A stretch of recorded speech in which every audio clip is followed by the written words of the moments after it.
Bonjour mesdames, messieurs et bienvenue dans ce nouveau numéro de votre émission Idée. Aujourd'hui, Idée va parler de la Divine Mère. Qu'est-ce que la Divine Mère? Quelles sont les différentes caractéristiques de la Divine Mère? Qu'est-ce qu'on peut faire lorsqu'on rentre en contact avec la Divine Mère? La Divine Mère peut-elle parler à un humain que nous sommes? Avec notre consultant Aristide Nounagnon, nous allons aujourd'hui chercher à avoir d'éclairage en la matière. Nounagnon Aristide, bonjour et bienvenue dans ce numéro de Idées. Bonjour monsieur le journaliste et amis téléspectateurs, bonjour. Vous êtes un consultant spirituel, je le rappelle. Qu'est-ce qu'un consultant spirituel? Un consultant spirituel, c'est quelqu'un qui a fait bien des recherches spirituelles, qui a un certain niveau de connaissance et de pratique spirituelle, qui fait des consultations spirituelles et qui aide les populations à résoudre des problèmes de type spirituel, des problèmes d'ordre spirituel. Voilà. C'est ça un consultant spirituel. C'est vrai que je fais beaucoup plus que ça. C'est vrai que je donne des enseignements, par exemple. C'est vrai qu'en matière de spiritualité, pour aider les populations, je fais beaucoup d'autres choses, à part les consultations et les règlements de problèmes. Merci beaucoup. Aujourd'hui, je voudrais que nous réfléchissions sur la Divine Mère. Est-ce qu'on peut aller ensemble? Absolument, bien sûr. La Divine Mère, c'est quoi alors? La Divine Mère, c'est le côté maternel de Dieu. Divine Mère. Donc, il y a mère dedans.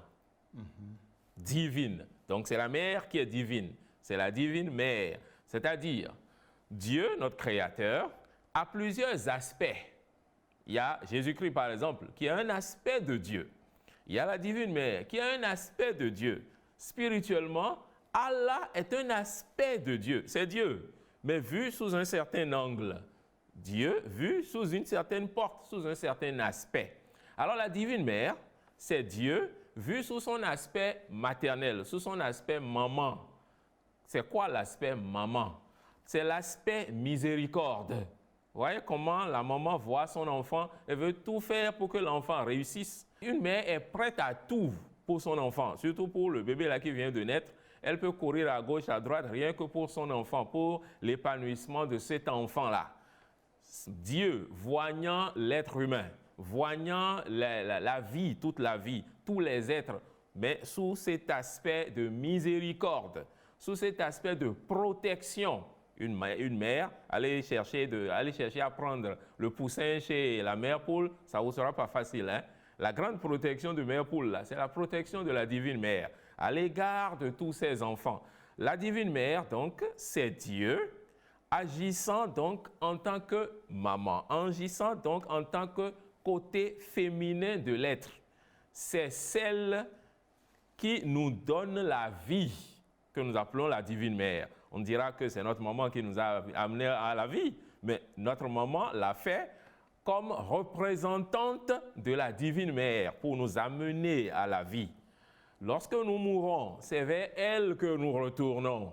Elle nous amène à la vie et nous garde la porte ouverte pour que nous puissions repartir par cette même porte pour lui retourner. C'est à elle que nous retournons quand nous mourons. Tout ce qui se passe dans notre vie, c'est elle qui peut nous guider, qui peut nous aider à faire tout ce dont nous avons besoin. La Divine Mère, c'est la mère de l'être humain. C'est la mère du chat. C'est la mère de la chienne, du chien. C'est la mère de tout ce qui existe. Elle est la racine de toute création, tout notre monde que nous voyons. Elle est la matrice en quelque sorte, à l'intérieur de laquelle existe le monde que nous connaissons. C'est tout ça, la Divine Mère. C'est ce que nous appelons en spiritualité, les initiés l'appellent, le féminin sacré, c'est-à-dire le côté féminin de l'être humain, mais le côté féminin de l'univers, le côté féminin de Dieu, à travers lequel toutes choses féminines ont vie. La Divine Mère, c'est la partie la plus importante de toute femme que nous voyons. Elle est présente également en tout homme, mais elle est beaucoup plus présente au sein des femmes. Et c'est elle qui donne aux femmes leur féminité. C'est son existence au sein des femmes qui donne aux femmes leur pouvoir, leur grand pouvoir spirituel qu'elles possèdent et que la plupart d'entre elles ne connaissent pas. La Divine Mère, c'est Dieu en nous ayant le pouvoir de nous aider à avoir tout ce que nous avons, tout ce dont nous avons besoin, tout ce que nous recherchons à vivre dans un certain épanouissement. C'est ça la Divine Mère. Je sais que sa définition est bien longue, mais j'ai voulu donner beaucoup d'aspects de la même chose afin de permettre aux téléspectateurs de bien comprendre l'aspect Divine Mère. Oui, s'il y a l'aspect Divine Mère, peut-on avoir l'aspect Divin Père? Oui, le Divin Père également existe. Vous voyez, la Bible, le Coran parle beaucoup plus de l'aspect Divin Père. C'est vrai que dans le Coran également, on va retrouver la Divine Mère, qui est Mariam, qui se retrouve dedans. Bien sûr que ce n'est pas expliqué comme je viens de le faire, mais le Divin Père existe. Il a fallu le Père et la Mère pour créer des enfants. Notre vie, notre monde tel que nous le connaissons est l'enfant provenant du Divin Père et de la Divine Mère. C'est l'association, l'union du Divin Père et de la Divine Mère qui ont donné la vie telle que nous la connaissons. Il a fallu cette association. Malheureusement, les religions ne l'enseignent pas de cette manière, mais spirituellement, oui, le Divin Père existe et c'est son union avec la Divine Mère qui donne la vie que nous connaissons. Est-ce qu'on peut conclure que le spirituel et le religieux ne parlent pas le même langage? Il y a des religieux qui font des études profondes et qui vont comprendre les choses un peu comme je viens de l'expliquer. Absolument. Bon, ainsi, quelle est la différence entre la Divine Mère et la Vierge Marie? La différence entre la Divine Mère et la Vierge Marie est vraiment sur une lame de rasoir. Je m'explique. Lorsque le chrétien parle de Marie, il entend, ou il sous-entend, la mère de Jésus. Marie, la mère de Jésus. C'est ça que le chrétien se dit que la Vierge Marie, quand il dit la Vierge Marie, il se dit c'est Marie, la mère de Jésus. Mais en réalité, Marie, la mère de Jésus, a pu porter le Christ parce qu'elle a eu un certain niveau d'élévation qui l'a amené à une certaine incorporation de la Divine Mère. En quelque sorte, j'ai dit tout à l'heure que toute femme porte la Divine Mère. Toute femme, n'importe laquelle, porte la Divine Mère à un degré élevé. Donc on n'a même pas besoin de faire un travail avant qu'on dise que la femme porte la Divine Mère. C'est ce qui lui donne sa féminité. Mais cette femme-là, qui a été la mère du Christ, porte la Divine Mère à un degré encore plus grand. Il y a eu plusieurs femmes dans l'histoire qui ont porté la Divine Mère de manière intense. Et donc, leur nom a été indirectement donné à la Divine Mère au cours de leurs époques. Je prends la reine Isis, par exemple. Et donc, ça a fait que pendant longtemps, la Divine Mère était appelée Isis. Il y a eu Astarté, par exemple. Pendant longtemps, la Divine Mère était appelée Astarté. Puis, plus récemment, il y a 2000 ans, il y a eu Marie, la mère de Jésus. La Vierge Marie, on l'appelle aujourd'hui. Alors, dites-vous bien, si vous appelez la Vierge Marie aujourd'hui, vous êtes en train d'appeler la Divine Mère sans le savoir. Parce que Marie, la mère de Jésus, elle est décédée il y a longtemps. Elle n'existe plus. Mais le pouvoir spirituel qui existe derrière ce nom est toujours présent. C'est Dieu existant en tant que maman, agissant en tant que maman. Ce pouvoir, cette grande force, cette grande énergie est toujours présente. Donc, quand n'importe quiconque, que ce soit un prêtre, que ce soit n'importe quel religieux, que ce soit n'importe quelle personne de chez lui, qui soit en train d'appeler la Divine Mère, ou du moins d'appeler la Vierge Marie, indirectement, sans le savoir ou consciemment, il est en train d'appeler la Divine Mère. Je veux dire par là que, de nos jours, Divine Mère est égale à Vierge Marie. Ce n'est qu'une question de dénomination. En réalité, c'est de la Divine Mère qu'il s'agit. Marie, la mère de Jésus, portant correctement et très bien la Divine Mère, un peu comme Jésus-Christ portait très bien le Divin Père, il y a nuance, Jésus-Christ portait très bien le Divin Père, Marie, la mère de Jésus, portait également très bien la Divine Mère. Et donc, si aujourd'hui, vous dites Vierge Marie, vous êtes en train de dire Divine Mère. Simplement, c'est son nom actuel. Le nom de la Divine Mère actuellement, c'est Vierge Marie. Cela veut dire que si j'amenais un prêtre catholique à côté de vous ici, vous allez vous comprendre? Je vais le comprendre, mais il ne va peut-être pas me comprendre. Bon, voilà. Maintenant, comment avez-vous connu la Divine Mère? Comment j'ai connu la Divine Mère, ça a été une histoire longue, mais que je vais raccourcir rapidement. Il existe un livre que tous ceux qui font des recherches spirituelles connaissent. Le livre s'appelle « La lumière sur le royaume ». C'est écrit par Alexandre Moriasson, « La lumière sur le royaume ». Dans le livre, il existe un rituel qui est appelé le rituel d'Ast. Alors, il y a une bonne trentaine d'années, j'ai commencé à pratiquer ce rituel, à pratiquer pendant longtemps ce rituel. Alors, au bout d'un certain nombre d'années, j'ai commencé à constater que lorsque je faisais l'appel de la Divine Mère à travers ce rituel, la Divine Mère Ast, elle était appelée Ast pendant longtemps par les Égyptiens, par exemple. Donc, quand je faisais ce rituel, j'ai commencé à constater que la Divine Mère me parlait. Je l'entendais clairement.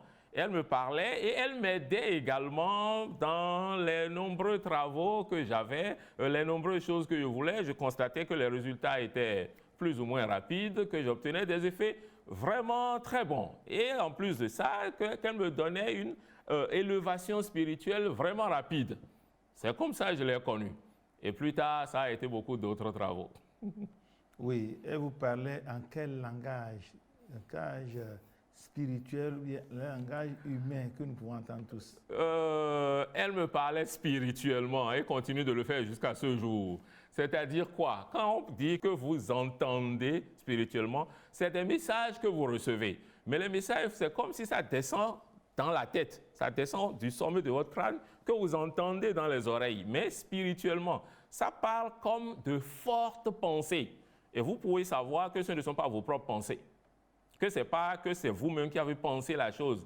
Vous savez que c'est une instruction qu'on vient de vous donner. Vous savez que c'est un message qu'on vient de vous passer. Vous savez que ce n'est pas vous qui avez pensé ça et que cette forte pensée est une dictée. On est en train de vous dicter quelque chose. On est en train de vous dire quelque chose. Et donc, pendant de nombreuses années, jusqu'à aujourd'hui, ces dictées, elles me sont quotidiennes. Est-ce qu'on peut connaître quel type de travail vous faites avec la Divine Mère? Quel type de travail je fais avec la Divine Mère? Beaucoup de sortes de travaux. Beaucoup de sortes. Alors, il faut commencer d'abord par le fait qu'elle ait commencé, à travers ces dictées dont je parlais tout à l'heure, à me demander d'enseigner aux hommes la manière ou les manières dont je l'utilisais. C'est-à-dire les rituels, les prières à travers lesquelles je l'appelle. Elle a commencé à me demander à plusieurs reprises d'enseigner aux hommes ces prières, d'enseigner ces méthodes, ces principes aux hommes, afin qu'eux aussi puissent l'appeler comme je faisais et afin qu'elle puisse les aider directement, comme elle m'aidait moi-même. Et pendant très longtemps, c'était Aristide, mes enfants souffrent, enseigne-leur comment tu m'appelles. Ça a été cette phrase, je l'ai entendue je ne sais combien d'années. Enseigne-leur comment tu m'appelles. Aristide, mes enfants souffrent. Enseigne-leur comment tu m'appelles. J'ai entendu cette phrase pendant très longtemps. Et alors, pendant très longtemps, je me suis mis à enseigner. Au début, je ne connaissais pas d'autres rituels à part ce qui était dans le livre d'Alexandre Moriasson. Mais avec le temps, j'ai tellement eu d'elle des méthodes et des méthodes et des méthodes d'appel, des façons différentes de faire, des rituels à la Divine Mère, qui donnent des résultats tout aussi différents qu'il y a de méthodes variées. Alors donc, me basant sur ça, ce que je fais avec elle aujourd'hui, c'est beaucoup de choses. Personnellement, c'est des intuitions par rapport à toutes choses dans la vie, c'est-à-dire je vais à tel chemin, comment je fais pour y aller vite. Le résultat descend dans ma tête, le message descend dans ma tête en même temps. C'est un contact permanent, en quelque sorte, qui est établi avec elle. Mais en dehors de ça, pour résoudre n'importe lequel de mes problèmes personnels, la plupart du temps, je n'ai même pas besoin de me mettre à faire un travail pour ça. Ça se résout tout seul. Ou maintenant, pour aider les gens à travers des consultations que je fais par le biais de la Divine Mère toujours, j'ai vis-à-vis de ces gens-là les problèmes qu'ils ont, elle me le dit clairement, simplement, et comment aider l'individu à résoudre les problèmes dont il s'agit, ça vient également, ça va de soi. Donc, cela veut dire que c'est de cette manière qu'elle vous parle souvent? Absolument. Tout le temps. Tout le temps? Oui. Est-ce que le commun des mortels, Oui. celui qui n'est pas un spiritualiste, est-ce qu'il peut entendre la Divine Mère parler? La Divine Mère parle à tout le monde. Tout le monde, tous les êtres vivants, elle leur parle. Tout le monde. C'est simplement que les gens ne prêtent pas oreille. Les gens ne croient même pas au fait que Dieu puisse leur parler. Ils n'y croient pas. Il faut avoir cru d'abord avant de tendre l'oreille. Moi, j'ai fini par croire. J'ai tendu l'oreille. Il m'a fallu du temps avant de croire que ce que j'entendais provenait même d'elle, bien que je sois en train de vivre la chose. Mais aujourd'hui, c'est devenu une réalité. Donc, il faut commencer d'abord par accepter le phénomène et également savoir qu'elle parle à tout le monde, tout le temps. Elle parle à tout le monde. Il faut tendre l'oreille, il faut apprendre à recevoir, il faut apprendre à capter, il faut apprendre à se mettre en liaison avec elle pour savoir que oui, on peut lui demander également des instructions et recevoir les instructions subitement, directement. Tout le monde peut le faire. Il faut peut-être pour certaines personnes un certain apprentissage, mais nous tous sommes tout le temps en train de recevoir ces instructions. Et une catégorie de personnes qui prient avec « Je vous salue Marie ». Oui. Cette catégorie de personnes peut-elle attendre Marie parler, la Divine Mère parler? Oui. On peut entendre la Divine Mère parler si on n'utilise que du « Je vous salue Marie ». Je vais surprendre beaucoup de gens en disant que ce n'est pas par des « Je vous salue Marie » que moi, j'ai le contact avec la Vierge Marie. Non, c'est une manière trop enfantine de rechercher un contact. C'est ce qu'on nous a appris, oui c'est vrai, mais on devrait chercher à aller beaucoup plus loin. Avec la Vierge Marie, il y a d'autres principes qu'il faut essayer de connaître et essayer de commencer à appliquer. Il faut savoir ce que sont les invocations, ce que sont les évocations, la nuance entre ces termes, et il faudra commencer, comme elle le demande elle-même tout le temps, à faire des évocations à la Vierge afin d'avoir des résultats plus grands, plus probants. Lorsque je ne fais que des « Je vous salue Marie », je vous salue Marie, lorsqu'on dit la prière jusqu'au bout, dedans, il n'y a même pas le but qu'on recherche. C'est-à-dire, vous prenez quelqu'un qui prend tout un chapelet, si on ne suit que la manière dont tout le chapelet est récité, nulle part dedans, on a eu à répéter le but pour lequel je suis en train de réciter le chapelet. Je donne un exemple tout précis. Je vais avoir la protection divine. Je vais gagner tel marché. C'est le but pour lequel je suis en train de dire mon chapelet. Sur le chapelet, il n'y a pas d'endroit où on s'arrête pour répéter son but. Mais il y a rien que des points où on répète le « Je vous salue Marie ». On répète le « Je vous salue Marie ». Mais si je suis en train d'appeler Marie là, je salue Marie, ce n'est pas pour ses beaux yeux, c'est parce que je veux quelque chose. Donc dans la prière, on devait être en train de répéter tout au moins le but, on devait être en train de répéter. Mais nulle part sur le chapelet, il n'y a cette possibilité de répétition de son but pour pouvoir obtenir un résultat. Donc à mon sens, il y a certaines choses qu'on devrait ajouter à cette prière pour avoir de meilleurs résultats. Et normalement, on devrait apprendre à aller un peu plus loin que ça. Oui, que ça. Vous avez parlé d'évocation et invocation. Absolument. Évocation, c'est quoi? Alors,